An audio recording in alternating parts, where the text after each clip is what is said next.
2 of working and learning every day to become climate change resilient and financially independent.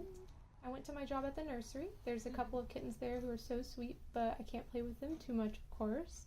Again, I transplanted the Gulf Fritillary caterpillars onto the big passionvine, and there's even more butterflies laying eggs still. After work, I went to the library and learned how to edit these little videos.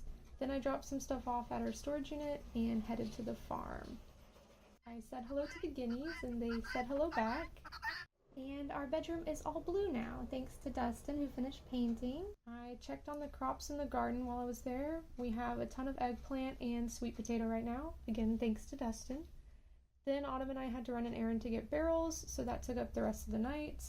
We're getting closer and closer to being able to move in fully, but then shit will get really real because we'll need to build or buy a workshop and apothecary to restart our cooperative business.